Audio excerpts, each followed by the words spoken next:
L'exposition qui va s'ouvrir au Mémorial de la Shoah va présenter l'histoire des persécutions des personnes homosexuelles, lesbiennes, trans sous le régime nazi.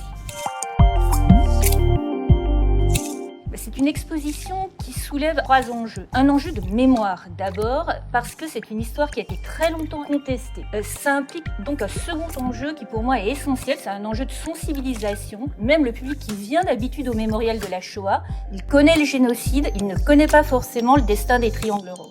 Et il y a un enjeu scientifique parce qu'on est à un stade de la recherche historique où il est possible de faire véritablement un bilan sur cette question. Les lesbiennes n'étaient pas visées par le paragraphe 175. Ce paragraphe 175, il réprime l'homosexualité masculine d'une peine de prison. Et on en a déduit, peut-être un petit peu rapidement, qu'elles n'avaient pas souffert de la répression.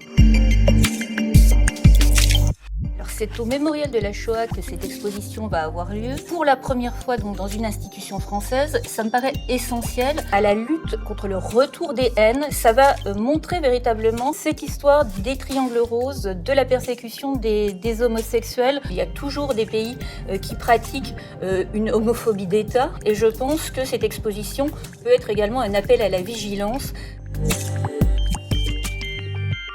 Je pense qu'il était vraiment essentiel d'accompagner cette exposition d'un cycle de conférences. Dans la mesure où c'est la première fois qu'une exposition d'une telle ampleur se tient dans une institution, il est évident qu'il fallait qu'on l'accompagne. Nous avons un public qui va être différent, qui n'est pas forcément un public militant. Il fallait donner le contexte dans lequel, en 1933, brusquement, il y a eu un cycle de répression et de persécution sociale qui s'est abattu sur les homosexuels et les lesbiennes.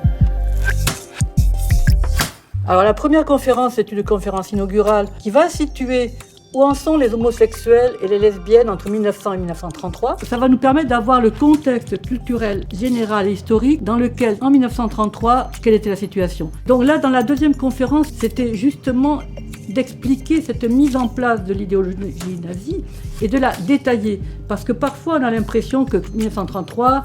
arrivée au pouvoir, et puis arrestation, déportation, voilà. Non, c'est un peu plus complexe que cela, et c'était important de montrer pourquoi est-ce qu'il y a cette répression sur l'homosexualité. Il y aura une troisième conférence le 9 mai.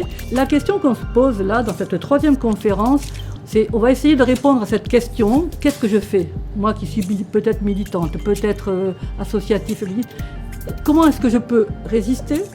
Est-ce que je vais m'exiler? Comment je peux survivre?